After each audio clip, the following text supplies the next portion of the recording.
Yes. Welcome to my talk, and of course, welcome to the JCon. It's a great pleasure for being here, and I want to talk a little bit, as we already heard, Elastic, Scalable, Java apps, and microservices.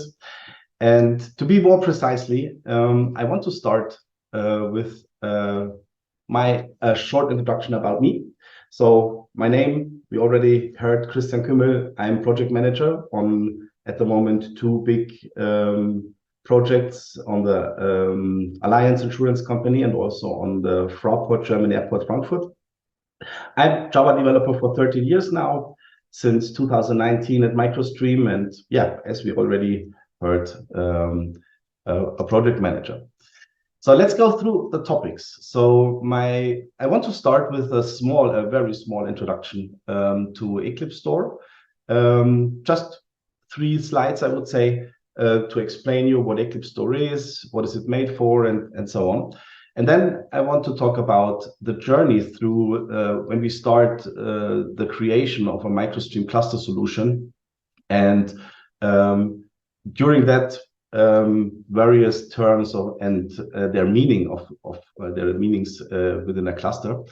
And this is the part, I would say, why I try to increase your fear from a cluster to force you to use our platform service. No, that's just joking a little bit.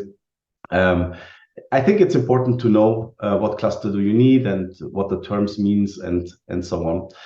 And then we talk about the ideas of EclipseStore cluster and how we build it in that way.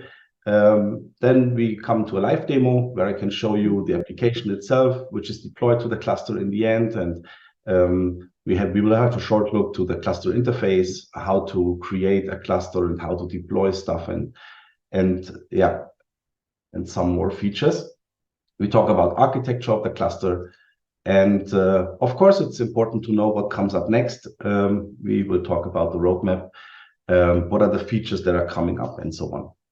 So as I said, let's start with a small explanation about EclipseStore. So what is EclipseStore? It's a Java native micro-persistent layer that runs within your Java application or microservice. That means EclipseStore is nothing more than a framework, and it enables you to stream or to serialize an existing object graph directly to multiple storages. So that means you will be able to serialize that to your hard disk or to AWS S3 or some other targets. But in the end, you will be able to update the binary part on the storage partially. And that is the special thing on EclipseStore, because when you serialize, for example, an object graph or an object to JSON, you always have to update the whole JSON object at once or again and again.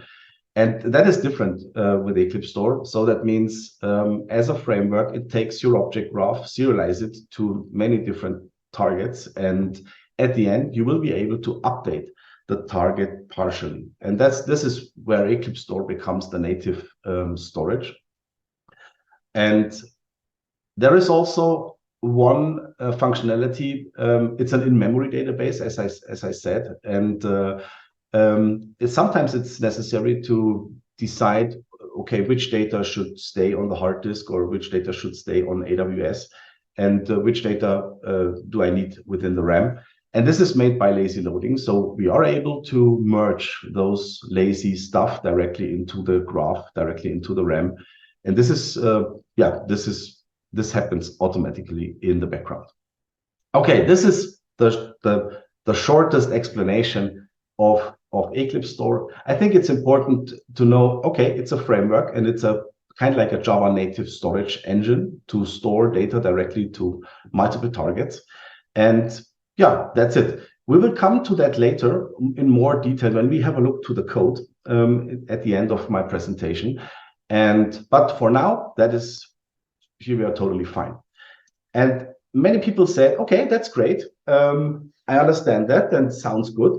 But they always ask, what about scaling? Especially at the beginning of MicroStream, and EclipseStore, they always ask for scaling. And when we start to research that, there are many terms we found. So we found stuff like horizontal and vertical scaling. There are a lot of stuff is going on around stateless and stateful stuff, cluster replication, eventual consistency, a lot of terms, especially when it comes to cluster and scaling. We heard of async and synchronous storing and stuff like that. And we have to find the important things.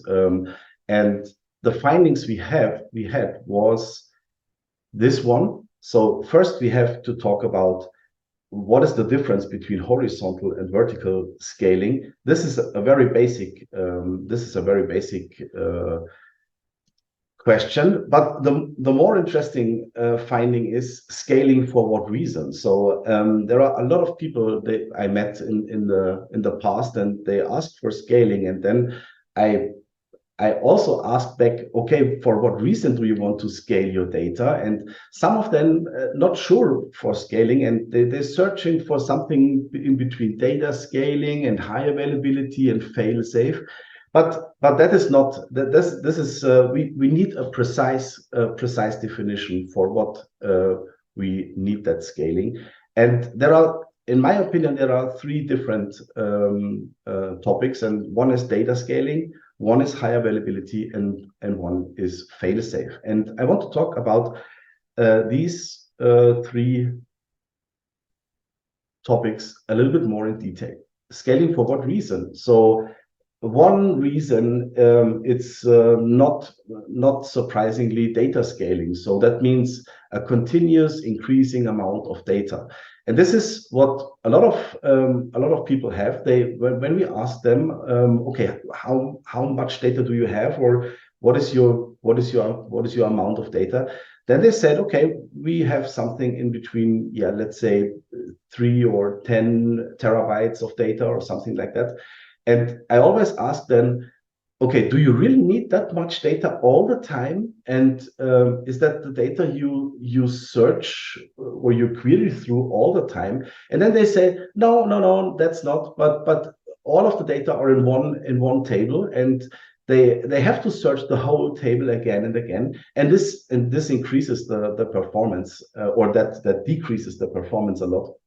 And mostly I asked them, is it possible to archive some of that data, maybe to only have the latest data of the last 2 years, for example, within the table, and find a way to archive the data later than 2 years automatically to an archive every night, for example.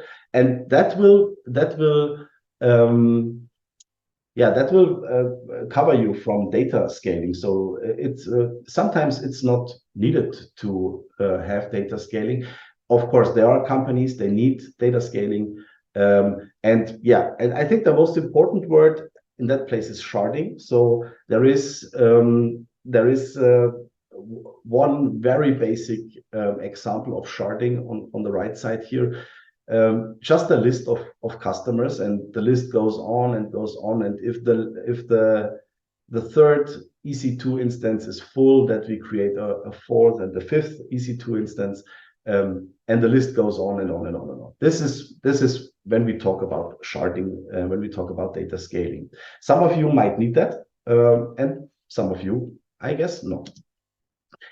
The next two topics are high availability and fail-safe. And when it comes to these two terms, most of you maybe would say, okay, they sound the same. High availability is fail-safe, and fail-safe means high availability. And I would say it's not. It's there are two different terms, and the meanings are different. So the first, let's talk about fail-safe.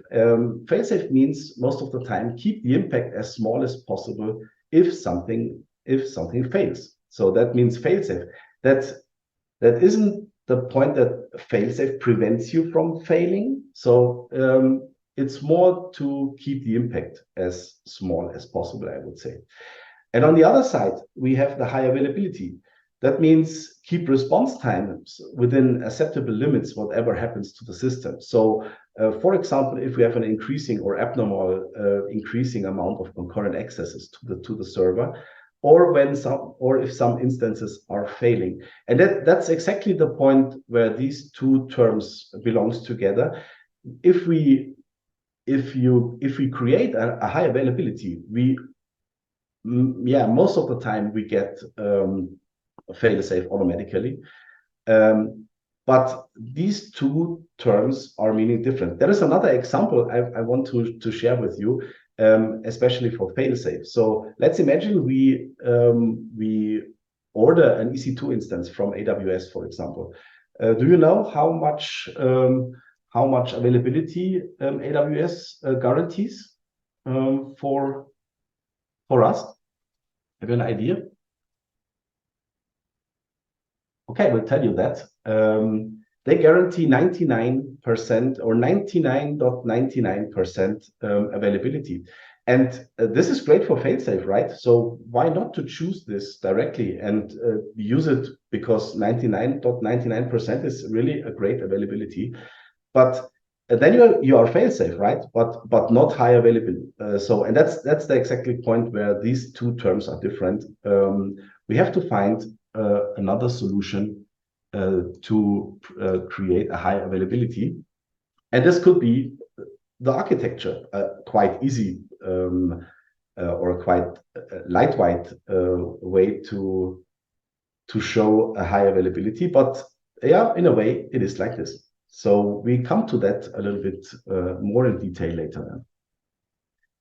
Okay, now we know what data scaling is, what high availability means, and what failsafe means.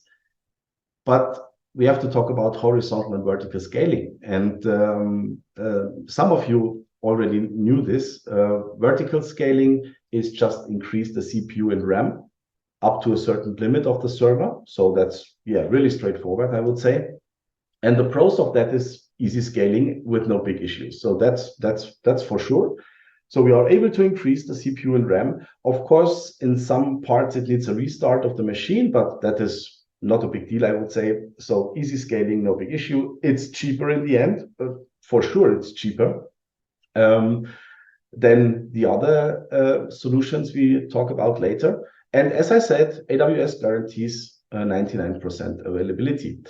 And this is the point where I recommend this for all the smaller sized company. They thought about, okay, maybe we have a system that we provides for our customers and stuff like that. And everyone needs, or everyone wants to have high availability, but and sometimes it makes more sense to scaling vertically and order CPU and RAM because it's working really great at the end. And so when we have a look to AWS, we are able to scale till something like 120 gigabytes of RAM, and I think that's totally enough for a lot of companies at the moment. On the con side, there are technical limitations, of course. Sometimes you will reach the point where you're no longer able to scale, and that's the limitation. And there is another point we already talked about. It's the high availability. The high availability is not covered in that situation. That brings me to the horizontal scaling. So that means an increasing the number of hardware units within a structure, and that could be the number of containers within a Docker system, for example, or the number of nodes within Kubernetes. There might be some more examples, but these are, I think, the most famous ones. And on the pro side, there is no limitations for scaling, right? So this is an infinite amount of possibilities to scale. You can always add another hardware unit to that structure. And the good thing on that is that you have the high availability also solved within one solution. So because there is one load balancer in front of all that nodes, I would say, and if the number of concurrent users increases, the load balancer will handle that and will scale the traffic to all the nodes within your cluster. On the con side, it's a very costly infrastructure and of course staff costs, because you need staff to handle a Kubernetes cluster like that and to handle an infrastructure like that. And it's highly complex. I think that's why at the end, I'm pretty sure that vertical scaling is cheaper till a specific point than real horizontal scaling. But some of you might say, okay, horizontal scaling, I used that in the past, and this is not really not really hard to do that. You are right in a way, and that brings me to the two words stateful versus stateless. And this is also a term which is, or two terms which are very important to know. And there is a small explanation, and we could simply say if a server is able to store information within a cluster, then it is a stateful server, no matter how big or where the information comes from or where the information is saved, even when it's only saved within the server and in a non-persistent way. So that means let's write one name, one specific name, let's send it to the server, and the server takes that name and stores it within the RAM. This server becomes stateful because the load balancer, you will not be able to force the load balancer to a specific node or to route to a specific node.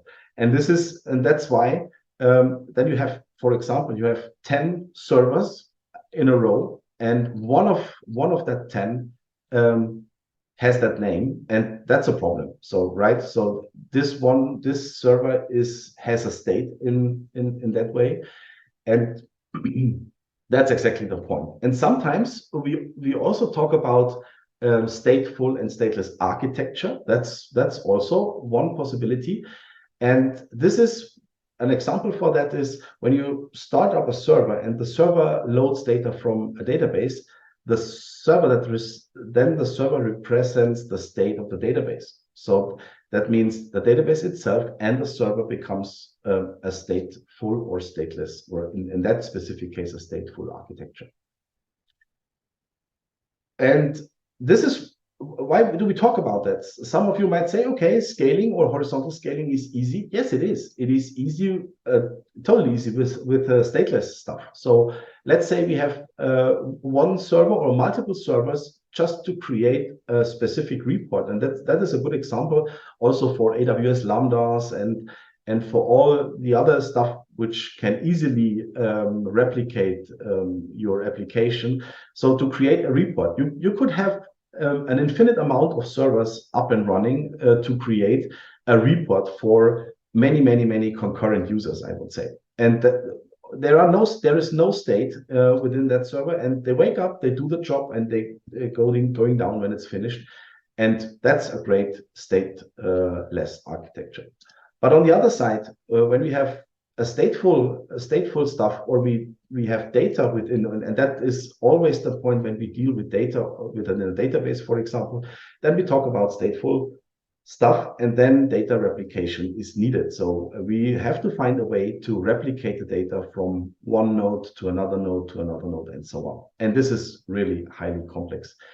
And yeah, at this point, let's stay on that replication stuff. And before we get further, let's talk about the hardware. So we knew some basic stuff now, how scaling works and so on. But we also have to talk about the different hardware infrastructures that you could use for some of that.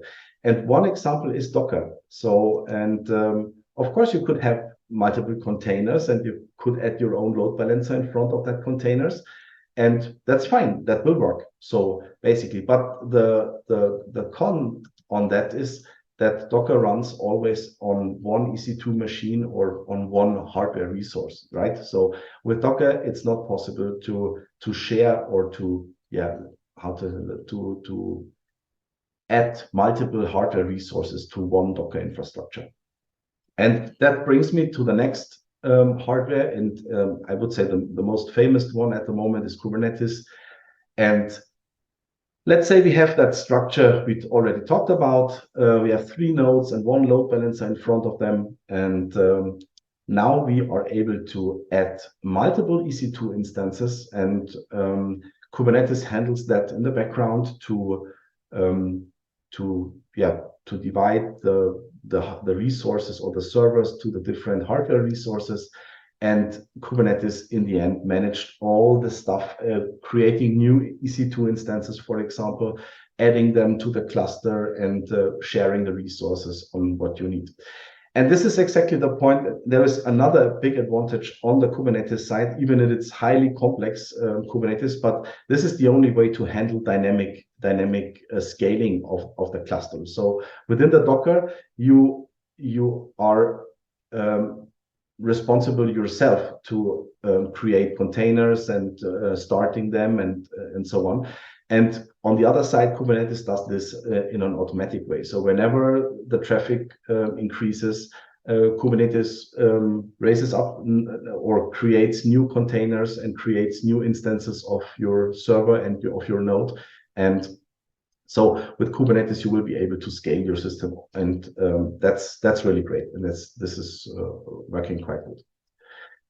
Okay, so we made the decisions. Okay, we need Kubernetes. We knew that we need a horizontal scaling, and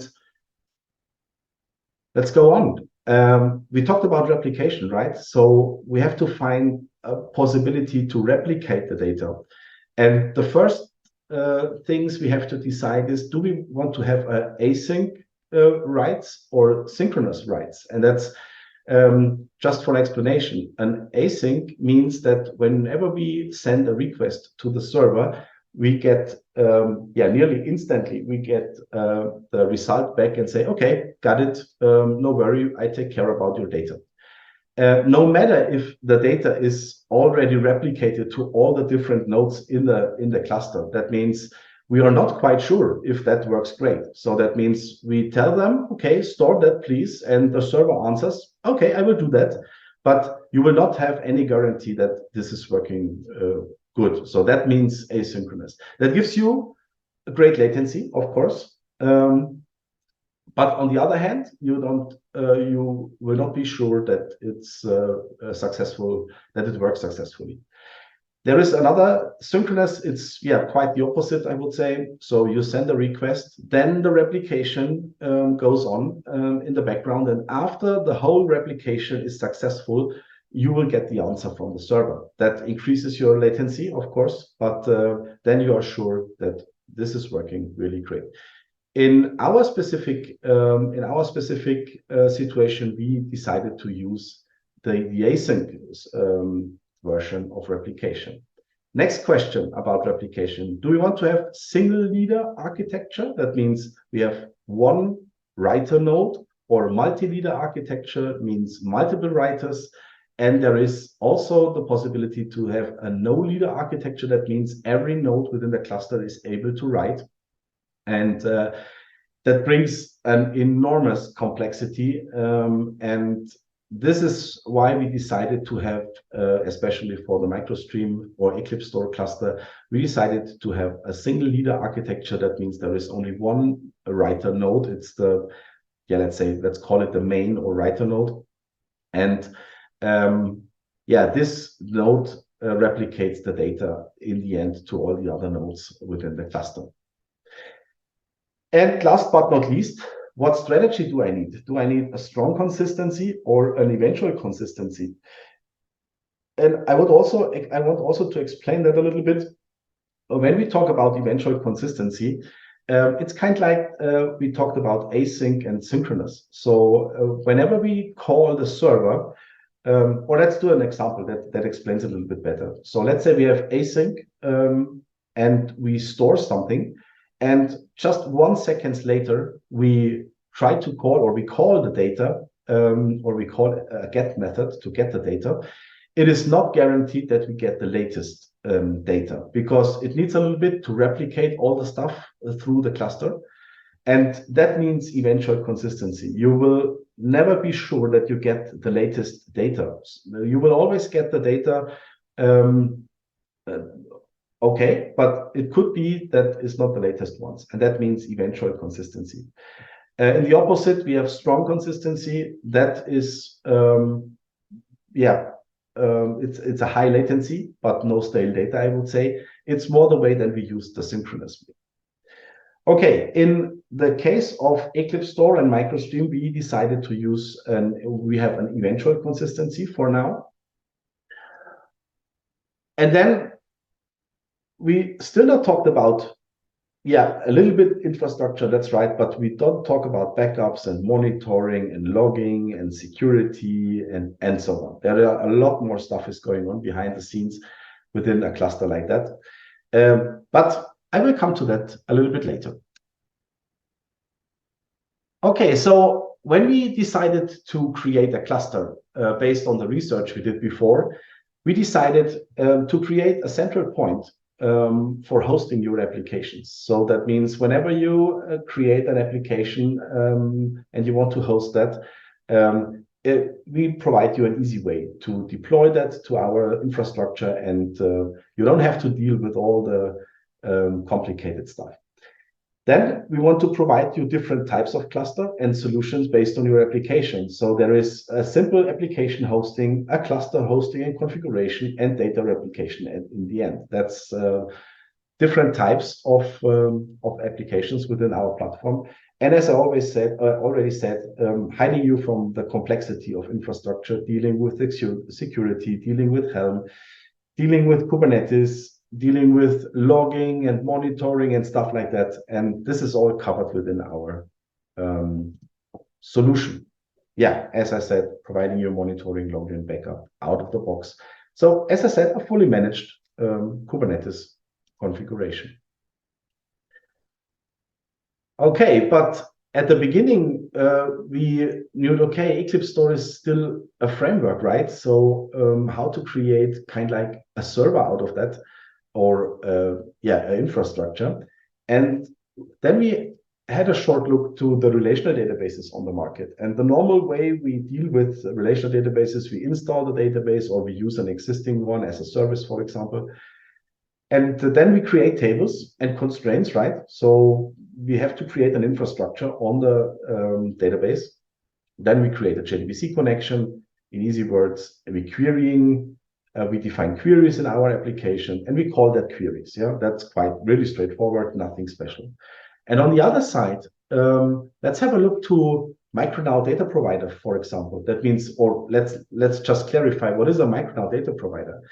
When some of our customers came to us and say, okay, that's EclipseStore is a great technology, but how can I share data through multiple instances? And most of the time we say, okay, create your own data provider, use a Micronaut application at EclipseStore to store the data in it, and then provide the data via REST. And that's exactly what I mean when I write Micronaut data provider.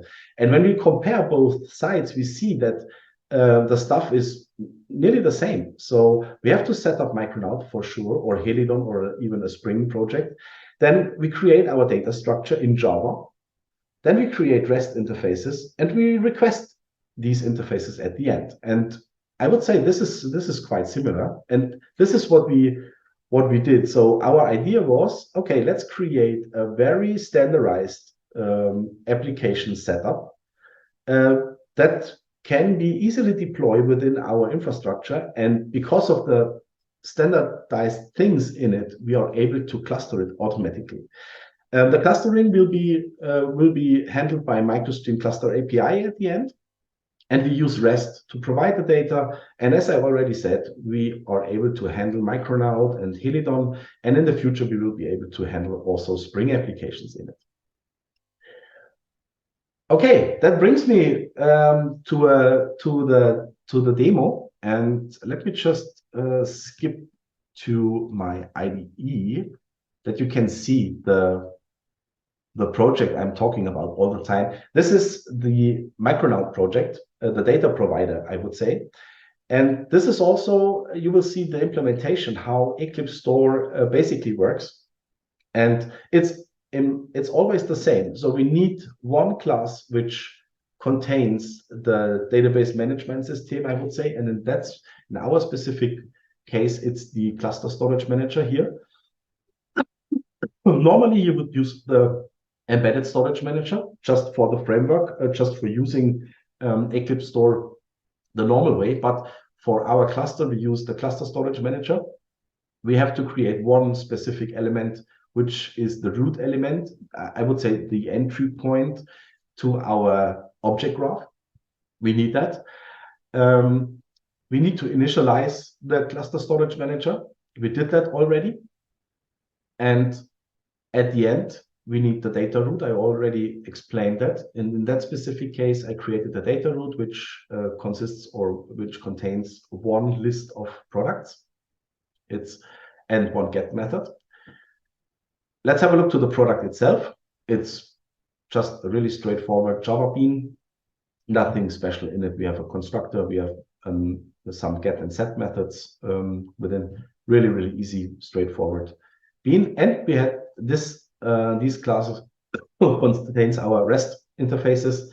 We have a get, we have a patch, we have a put, and some more REST interfaces. Let's jump to the get, for example. So we want to get all the products from the database, and then that means we go to the db.get to the db class, which contains our storage manager. We call the get for the root object, and then we call get products back. So as I said, EclipseStore is an in-memory database, so we are working directly on that graph within the memory. It's the same on the update stuff, and so on. There are many different inserts and so on. So that means a really straightforward Micronaut data provider, nothing special. And the next step we have to do is we have to switch to the MicroStream cloud front end, cluster as a service. And when you join the platform, you see all the new stuff and some videos and what's going on and stuff like that. And in that specific case, you see a test environment. This is a newer version of our already deployed or published version, which consists on a newer platform architecture, I would say. We found out that it makes sense to change some platform stuff at the end, and that forces us to create some, to update the front end a little bit.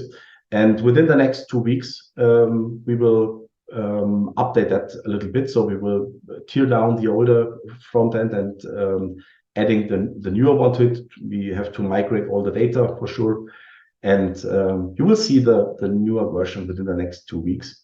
So, and on the starter tab, you see there are some videos which can be showed just to understand how it works and so on. And you have the possibility to choose frameworks you want to create a template, I would say. So that enables you to create or to download a template where you can add your stuff, your specific business logic, like the data model and so on. You can put it into here. And then we come to the part where we have the two elements that are important for the cluster. First one, we have to decide which platform do we need, and that means I would say the region of something. So let me just show you the first screen. So when we want to create a platform, we have to decide should it be on AWS or should it be on Google Cloud or on Azure, and you will have the chance to choose Europe as your region, or US or Asia, whatever else region do you need, and you can create a name of the name of your platform itself. When you created that platform, you could have multiple clusters on one platform. That's a great that's the newer aspect of that. So, and that brings me to the stuff here on the right. So these are the clusters, or this is one cluster which is already deployed, just to show you the features of that. So let's create a new one. So when we create a new one, we have to decide which size of the cluster do I need. And in that specific case, we provide at the beginning, we provide 3 different cluster bases. So it's the basic architecture of the cluster itself. And as you see, there is a small one which allows you to create up to 2 nodes, 2 replications within the cluster, and the maximum storage size are 20 gigabytes or 20 gigabytes in that case. Then we have the medium-sized cluster-based tier, which allows you to create up to 5 replications of your node, and the large one provides you 10 possible replications of your nodes. This is the first thing you have to decide. Let's choose small one in our case. And then we have to decide the size of the nodes itself. So we could choose the micro one, which consists of 500 millicores and 1 gigabytes of RAM. But there are some different nodes you can choose up to 100 gigabytes of RAM, 120 gigabytes of RAM, and 500 gigabytes of storage space at the end. At the beginning, when we talk about the first release of that thing, we will allow you to create a fixed amount of node counts. So that's the first step. In the next step, it will be available to scale that automatically. So that means when your traffic goes down, you only in that specific case, only 1 node will be available. But if the traffic scales up, the second node will join automatically. This is what comes in step 2. But when we release it, you will be allowed to add or to create a fixed amount of nodes. They are running all the time. Okay, let's choose one. In my specific case, that's enough for me and for the example. Click on next. We have to provide the cluster name. It's a name totally up to you. And we have to decide which type of application do we have. And in my case, it is Micronaut. And then we have 2 different ways to deploy that project. The first one is we deploy from a Git directly. So that means you have to provide your Git URL. Let me do that real quick. So let's add the link to the GitHub repo. We have to choose the branch name. You could also provide this via a jar file. That's also possible. And let's click on next. We have to define how often a backup should be created. What is the backup interval in minutes? And we have also you have to decide how many backups should be kept. Then there is a way to enable cluster authentication. Of course, we have to secure our REST endpoints. There are different authentication methods. And at the moment, there is also the possibility to create an AWS private link. So that means if you already have an AWS infrastructure in place, so we are able to create a private link. That means the traffic from our cluster goes directly to your infrastructure and does not goes through the internet. That's the reason for the private link. So it's kind of like a VPN or private network. It stays within AWS. Proxy settings, this is a very important point. So we have to make the decisions where to send the write requests and where to send the get requests. And this is one possible way of proxy routing. The first one, and I would say this is the most recommended way, we're using the HTTP methods itself to decide. So that means put, post, delete, and patch goes automatically to the writer node. And all the others, get and trace and stuff like that, goes to reader nodes. There is another way to do that by an URL path. So we are able to create a specific URL path that leads automatically to a writer node. And there is an example down here. So add a specific keyword or specific path, for example, that edit here, and everything which comes after edit will be routed to the writer node. And a third possibility is to add a specific keyword to your header that forces the requests to a specific writer node. But as I said, I would recommend to use the HTTP methods. This is working great, but it's totally up to you to choose that. At the end, we could say, okay, create it. And then we have the cluster provisioned here. And due to the time we have, let's just have a short look to the cluster itself. Here we are. That's the detailed view of the cluster itself. And we've already talked about logging and monitoring and stuff like that. This is the monitoring part. So that means we do the monitoring, the RAM usage, the CPU usage of your nodes. You see the two different nodes at the end. These are the two reader and writer nodes. The node 0 is the writer node, and then we have a writer proxy and all other proxy elements within your cluster. And you will be able to monitor that within our application. There are some configuration stuff down here, but we already talked about that. Let's jump to the monitoring, and you see there is a more extended way to monitor your cluster itself with some specific, let's say we want to see node 1 and the backup pod and the writer proxy, and then you will get all the different types monitored, CPU, throughput, the bandwidth, and so on. And it's the same on the logging side. You can decide to log the different nodes, and when we click on that, we will get all the information we need. Let me just try to refresh. Yeah, as I said, it's a test cloud, but you will get all the logs down here from your cluster. Yeah, and that's it. That is basically the MicroStream EclipseStore cluster solution, and you can upload your data provider, and it will be automatically scaled within that platform. And that brings me to the features. Let's jump back to the presentation, or let's have a short look to the architecture. I already explained that this is the basic architecture. So that means these are the clients on your side, the load balancer. We have one writer node and multiple reader nodes here. And there is a data replication behind the scenes, which is basically managed by a Kafka messaging queue. We have a backup server here. And when we read, we get response from all of the nodes here. And when we have a write, it looks like this. So one client talks with the load balancer. It forces the write to a specific writer node that stores it, and the data is replicated in the background to all the different reader nodes. That's how it basically works.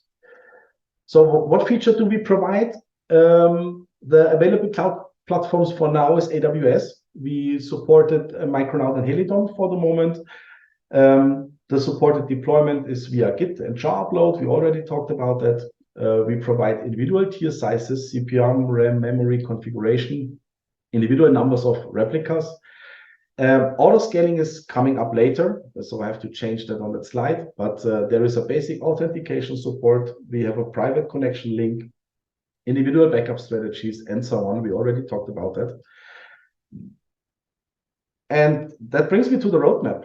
So as I said, next steps would be to add the Azure and Google Cloud as platforms, and also the supported framework Spring.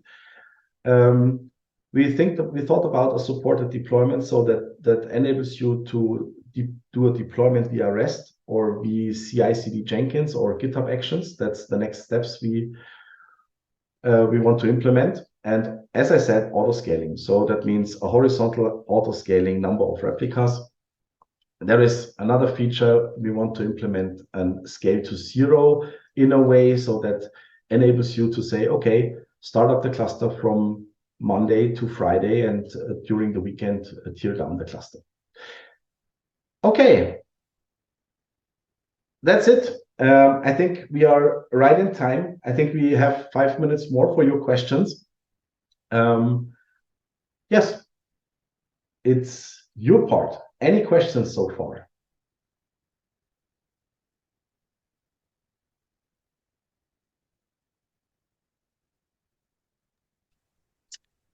Thank you, Christian, for your input. Let's wait a few more minutes if there are any questions that come up from any participants, and if not, we will move on to a short break.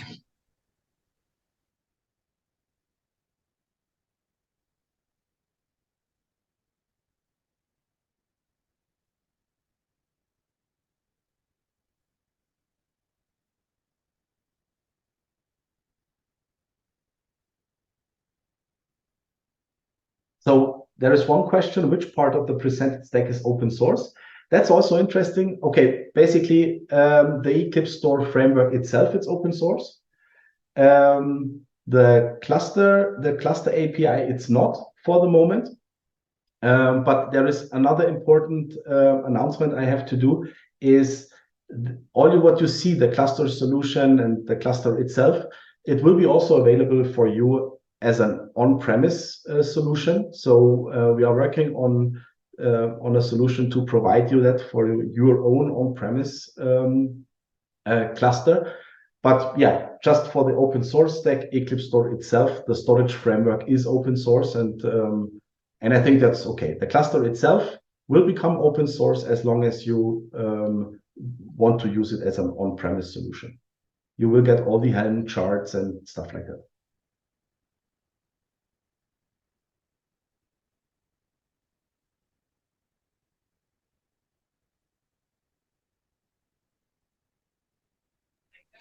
Okay, are there any further questions? There's one in the chat. The monitoring tools, we use Prometheus in the background, and all the most known solutions for monitoring. They will come automatically within if you want to have that or as an on-premise solution, you will get it automatically because you will get as I said, a smaller version of the front end, so that enables you to handle the cluster on your on-premise architecture, and then you will get the monitoring tools out of the box because they come automatically with the HELM charts. Yeah.